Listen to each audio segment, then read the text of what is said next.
on wood, hopefully nobody gets injured. I know Caminero is dealing with a back issue and day to day, and little nicks and bruises and things are going to pop up. But luckily, to this point, to my knowledge, we haven't had any major setbacks as far as that's concerned. And that.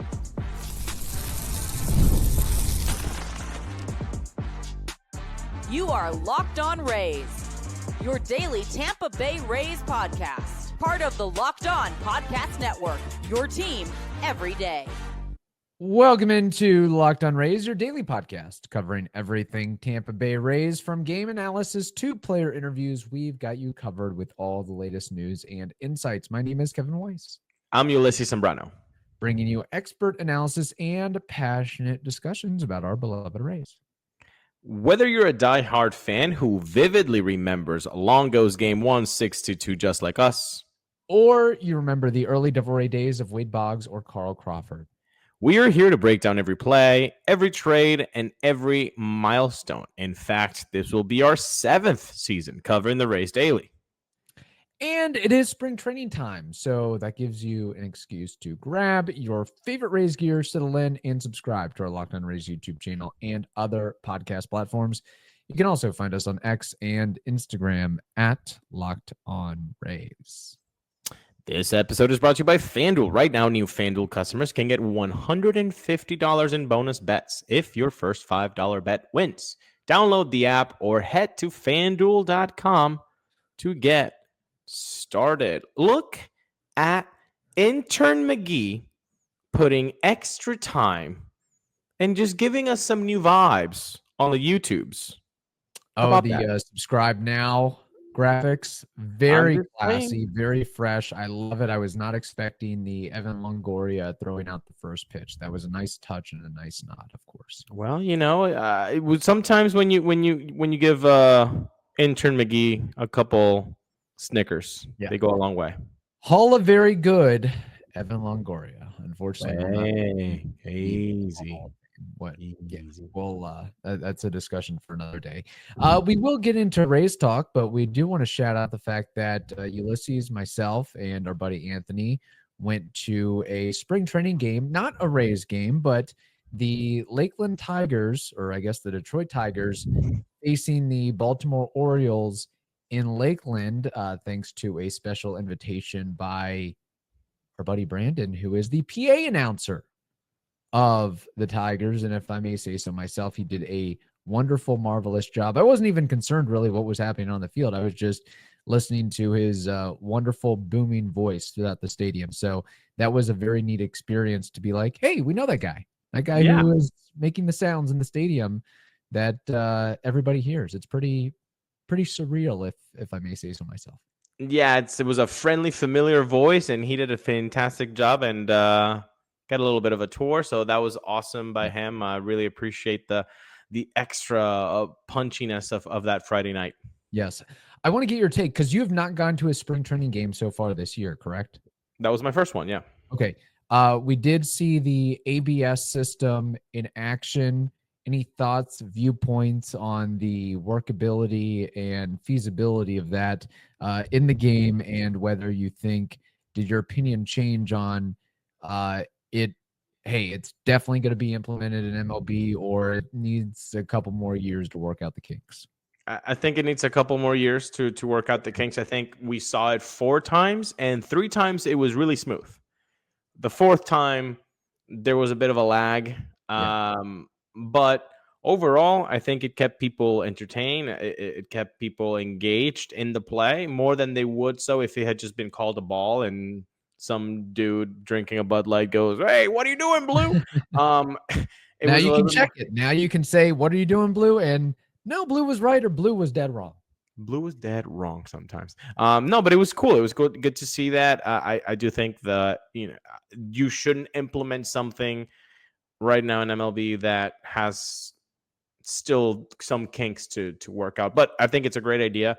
And they did really well, like the players. Every time that they challenged something, they were right about it. Yeah, I think they're starting to get kind of a science down, and I would imagine that would even, it'll be better refined as they get more experience with it, the professionals, and certainly the minor leaguers, some of the minor leaguers who have experience with that module there. But we had someone, and I think there are a lot of people in attendance that aren't like the biggest baseball fans, but are intrigued by the fact that you can challenge something like that, and makes you pause and look away from your phone for a second if you're not that into baseball. Oh, that was cool. That that was overturned or that was upheld. Yeah, no, I think it's again something added. I think when we started getting the home run replays, I think in 2009, if I'm not mistaken, Yes. And it's been evolving and evolving. I think we have reached the point where we need to get the balls and strikes correctly. But just in a couple years, I think we still have to get that a little bit improved. But it was a really cool experience. Lakeland Stadium, awesome to be there. Yeah. Very beautiful. And I think this is a USF shout out. Pretty sure that USF folks were like, let's just do what they did in Lakeland and then just do a smaller version and put it at USF. Yeah, I think they incorporated some of the motifs there. I've not been to a USF baseball or softball game since college, and that's been a long time, even though I'm back in college. But since I was an undergrad, that was the last time I saw a USF baseball or softball game. When the next Shane McClanahan rolls around at USF, then I'll be more mindful of that. What another thing before we move on to some roster discussion with spring training with the Rays, that I noticed and observed, it just got me thinking of, okay, we're watching spring training baseball in a minor league stadium, and it wasn't, 100% full. I mean, what would you guesstimate? Like it was filled 70 to 75%, something like that? I think it's fair. Yeah. Okay. It's fair for Friday Well, night. you get the Rays playing at Steinbrenner, a similar sized ballpark. You get it sold out. You get a number of Rays fans in there. And I would almost argue that the atmosphere and the ambiance of 11,000 sold out will be much greater to the benefit of the Rays than, I don't know, say 18,000 at the Trop, and you've got, 6, 7, 8,000 empty seats. I think the fact that you'll be sold out and everybody is closer to the action and more intimate with the environment, I don't know, might have a little added benefit of, we're legitimately sold out, because that was always kind of a killer for the Rays, is you have players look around and say, well, the stands are half empty. Even if there's 15, 16,000, but even if there's only 11, 12,000, every seat is full, standing room only. That's got to do a little something for the psyche, I would think. Heck, even if there's 25,000 people at the Trop, they can still look up and be like, oh, the 300s are closed. Yes. So there's like, the blue seats is the biggest race fans that there is. By the way, you said 75% maybe at the stadium. I could be wrong on that. No. But let's play with that. I think you're about right. 75, 80%. Okay. So the capacity at Publix Field at Joker Merchant Stadium is 8,500. 75% of 8,500 is 6,375 people. It felt very filled out. Yes. So you have a capacity at Yankee Stadium, Steinbrenner Field, of like 11.2, 11.3, maybe staying in room 11.5. Right. That's going to be sick. It's going to be so sick. The atmosphere is going to be way different. It's going to feel very much like do or die every game at all times. I think that's going to really be a benefit for the Rays. 100%. It's going to be a hot ticket for sure. And when the Rays inevitably build their new stadium in Tampa on the Hillsborough side, maybe it's a 21,000, 22,000 seat stadium. Don't care. 28 or 30,000. Don't care. Make it Hillsborough County, baby. Make it Ybor. All right. Everybody park at my place. Yeah. Well, March 31st is coming up on us rather quickly, and there's a lot of rumors and rumblings that we'll probably have to get into next week at some point. But my initial thought is the Rays are chomping at the bit to play in Tampa, see what the atmosphere and environment is like, see so much support on that side of the bay, and then that ultimately gets the elected officials in Hillsborough County and Tampa saying, you know what, maybe this isn't such a bad idea. Let's let's kick up a few more $100 million or as much as we absolutely can so we can have this team on our side. And that might be the long play for the Rays. We'll have to see with that. So, all right, we have more to discuss, but first we have to tell the audience something very important, and that is FanDuel. When the game tips off, the NBA action is just getting started, and there is no better place to get in on it than FanDuel. That is America's #1 sportsbook. With FanDuel, you can place live bets throughout the game. So even if you miss the opening tip-off or want to bet on a fourth quarter comeback, well, you can stay in the action. And if you're looking for a bigger payout, you can even combine your live bets into a same game parlay. Everybody loves that, of course.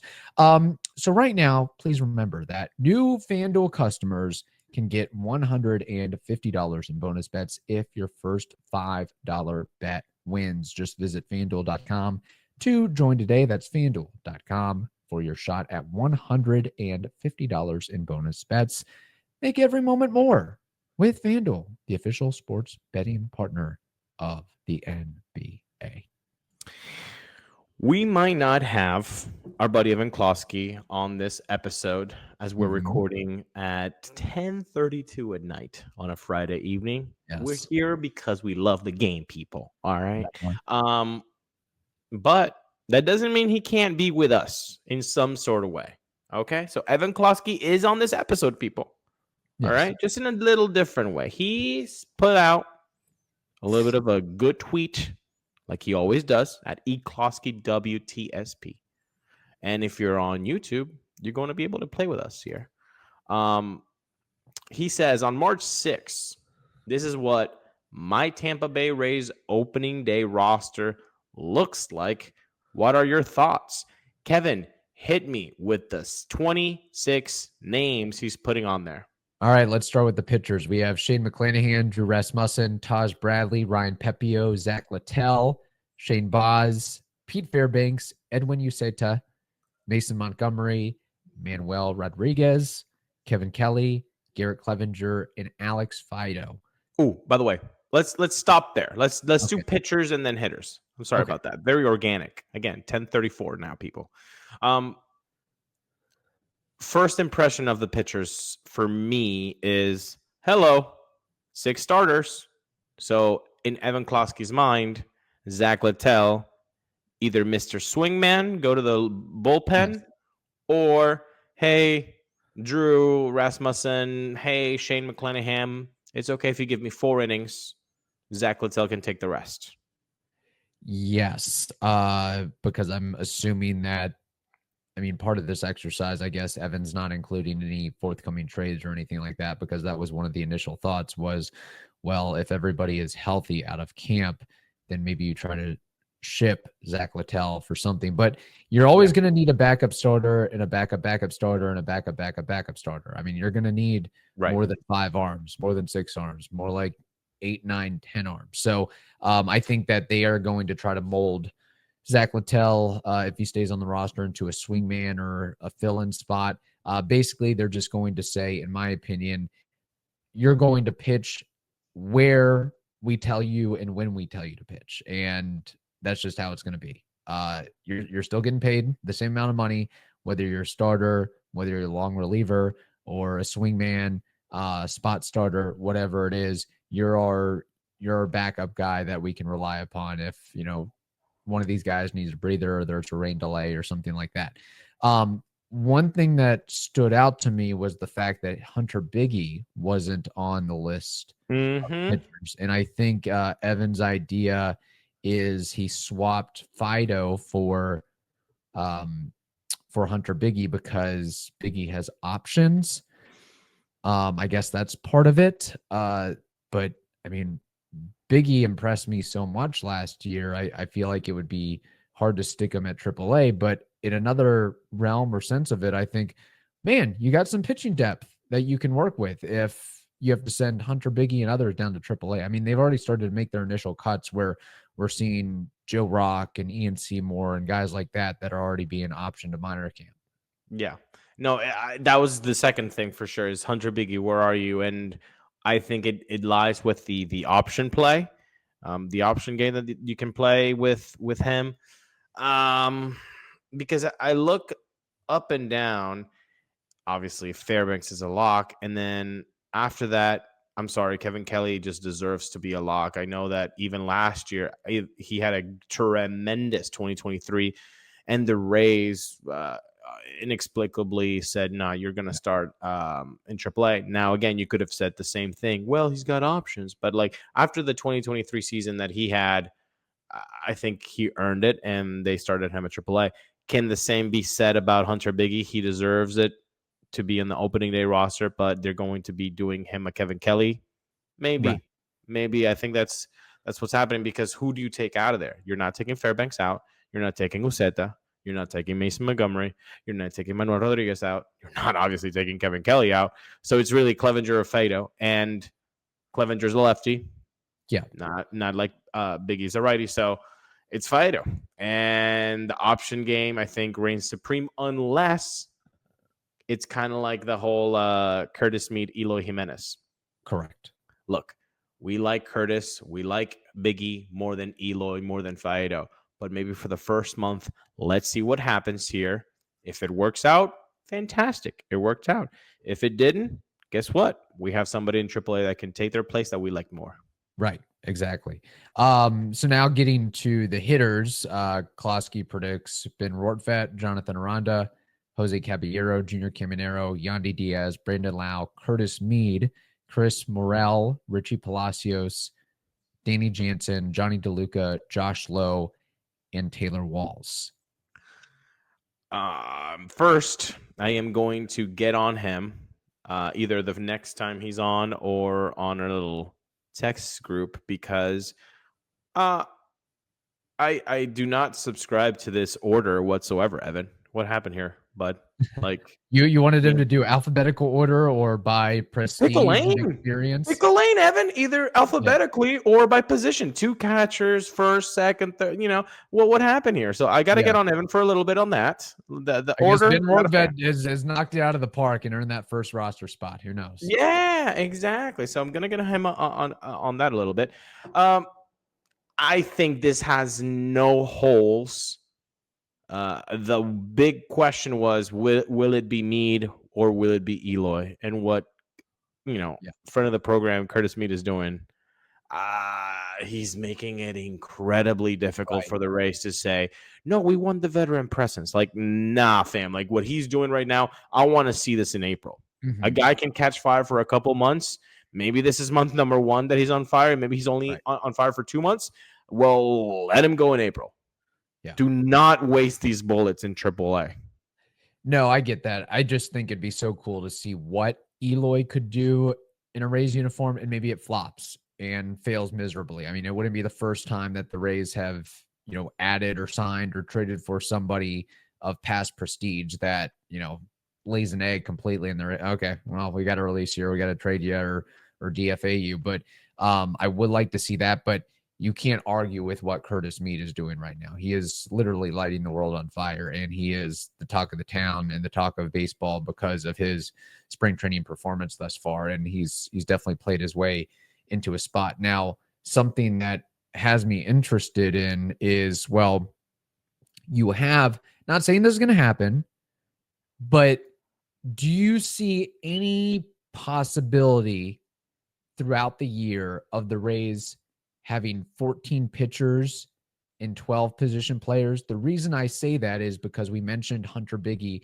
but also because the Rays are trying to do, more or less turn Richie Palacios and Jose Caballero into poor man's Ben Zobrist, where it's like, hey, we want you to be able to play 4 or 5 positions. So maybe that lessens the need of, I don't know, keeping a Taylor Walls or somebody of that ilk and letting them utilize an extra pitcher should the need matriculate for that. In a hypothetical world, maybe, but now when they're limited to carrying 13 pitchers, that's the deal, man. You can't do anything else about that. But I had another question for you is, okay, if we are talking, you got to go Curtis Mead, but you also want to see what Eloy can do. Is there a chance, without injuries, that Eloy and Curtis make this roster at the same time for opening day? And if so, who's that odd man out? Is it Jonathan Aranda that has one minor league option remaining? I know what you want is you would like Pulse to be released, probably, right? In a perfect world. You need a utility guy, or you need That's or a true. trade there with the Dodgers, right? The Walls to the Dodgers for some funky arm. Yeah. I don't know. It's just hard for me to picture Curtis Mead and Eloy both being on the roster. Something else would have to give at this point. But another thing that popped up in my head with all this is, what do you do when Ha-Seong Kim is healthy from April or May? I guess more so May. Who gets the axe then? Who gets off the roster? Who gets sent down? That has to be Walls. I think it has to be Walls. Richie is going to be helping on the outfield. Caballero is going to be helping on the outfield. That, like, they have now made themselves a little bit more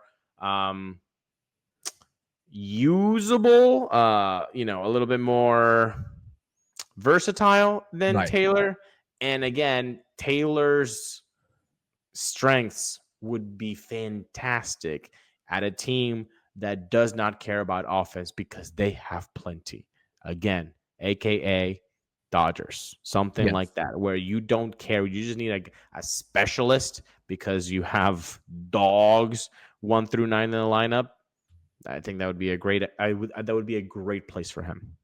And then, in my opinion, I mean, the reason you gave Kim so much money is for him to play every day, and not only with what he does with the bat, but equalize whatever Taylor Walls adds in defense. Like Kim and Walls, I mean, yeah, Walls might be slightly better in certain instances or cases, but you're not really losing anything defensively by having Kim at short. And then if we want to really dovetail into it, what happens when, Carson Williams is knocking on the door, Chandler Simpson is knocking on the door. This just brought up the idea that, yes, the team is green and still finding their way, still in retooling mode, but I think we're starting to see the wheels in motion of the Rays building a team full on depth, pitching wise and position player wise. We might not be able to see the fruits of the labor now, but wait till 2027, 2028 and beyond. I think you'll start to experience that a little bit. But I'm glad that Closky brought this up. It was nice to bring this full scale a little bit, and knock on wood, hopefully nobody gets injured. I know Caminero is dealing with a back issue, and day to day and little nicks and bruises and things are going to pop up. But luckily, to this point, to my knowledge, we haven't had any major setbacks as far as that's concerned. And that's really the main goal. Like David Sampson says it on his podcast all the time. The main goal above all is not winning games, not necessarily what your stat line is, but are you healthy? Are you healthy? I don't care if Shane Baz, walks 4 guys. Don't care. I just want him healthy for the regular season. I would rather him walk the whole entire Orioles lineup. Yeah. But that come opening day, he's fantastic. I don't care about March games. Don't care. Absolutely. All right. Is it time for baseball trivia? Name that war. I think so. In front of me, I have a list of every Rays player that has played the most games in a single season since 2010. Since 2010. These players, the 16 players, are the guys that have played the most games in a single season. Kevin, of these 16 names, I need you to name 10 of these 16 guys. I'm going to guess they're all position players, correct? Right. All right. I will say Carl Crawford. Carl Crawford. Very good. He's on this list. Evan Longoria. Evan Longoria, very good. He actually hit 162 games in 2014. Ben Zobrist.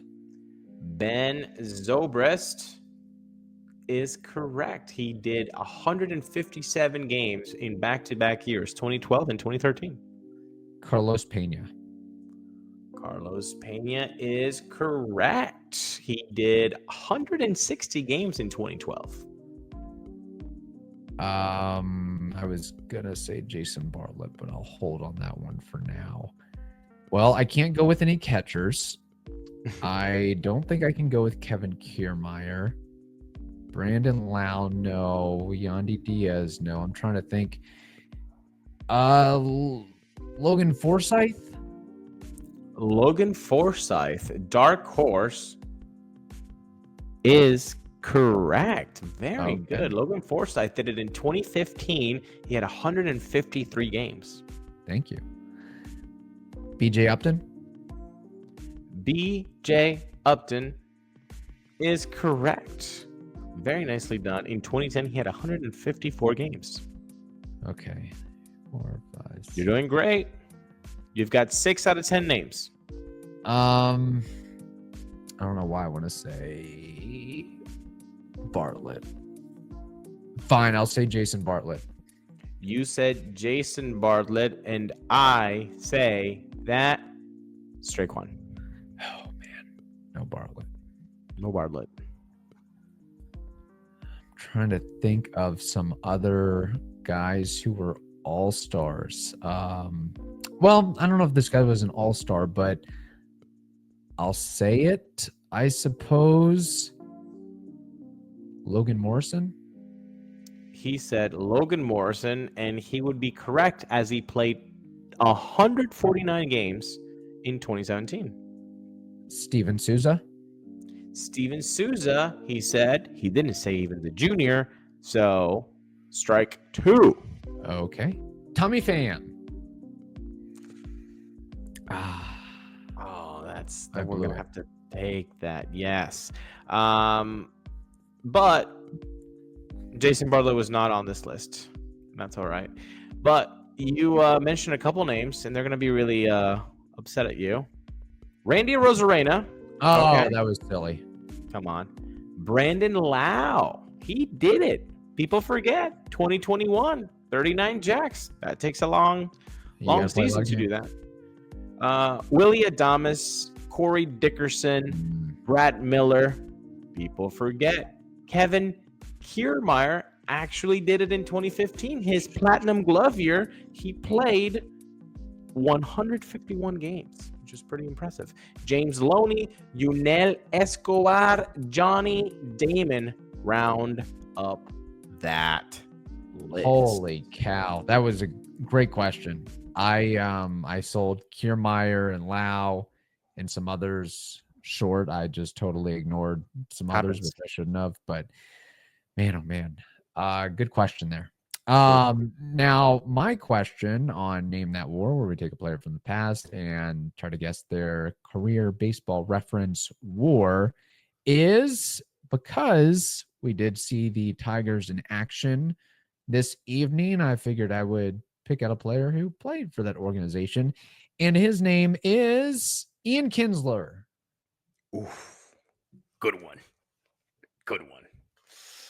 He was a fun player to watch. Okay, so Ian Kinsler, we're talking Rangers, we're talking Tigers, we're talking ALDS 2010, ALDS 2011. Always problematic against the Rays. I'm going to say he played a good 12 years in the league. Okay. And for a good chunk, like 5 to 6 years, he was an incredibly solid player, like 3 WAR. So that's 18. So half. He did have a drop off at the end of his years. I do remember that. Like his last 2 years were not good. I think he was injured a lot too. So if he played, let's say 12 years, 6 of them at 3 WAR, he's already 18. So then let's give him 4 years at like 2. That's 8. That's 26 WAR. And then a couple last year's, give him a -1 or minus 0.4. Let's go with 27 WAR for Ian Kinsler. Okay. Ian Kinsler. By the way, just as a total aside, I was looking at some of the comments from Closky's roster post, and somebody brought up the point of, I wish we hadn't traded Isaac Paredes into that. Closky responded, they needed to trade him in order to open up a spot for Junior Caminero. And my thought is, I'll just move Paredes to first, have Yandy DH, work something out there, keep the 30 homer guy, add another 30 home run guy. And your home runs problem is more or less resolved at that point. I think that is the biggest point of discussion of disagreeing that we have with Closky is you don't have to trade a good player to put another player. You just move another guy. Right. Yeah. And what's funny is Chris Morel might be doo-doo. And Hunter Biggie might start the year in the minors. So so far that deal's not looking too hot. But I mean, I know Paredes has struggled with the Cubs, but he's got the whole Wrigley Field and wind factor as well with all that. But Ian Kinsler, the point of contention here.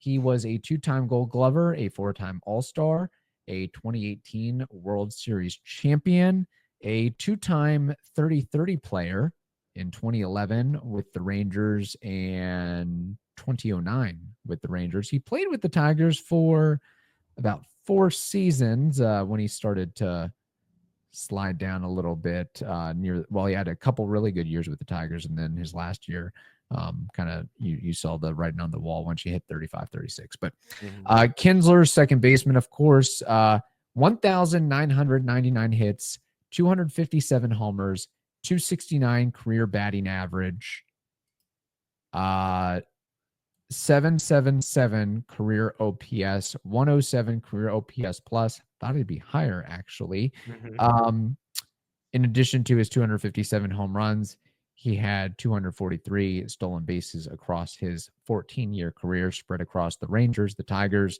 the Angels, the Padres, and the Red Sox. Bottle all that up. What do you get? A WAR of, what'd you guess? 27 something? 26, 27, I don't know. Okay. Try double that. 54.1. Almost Hall of Famer, Ian Kinsler. Oh, that I did him dirty.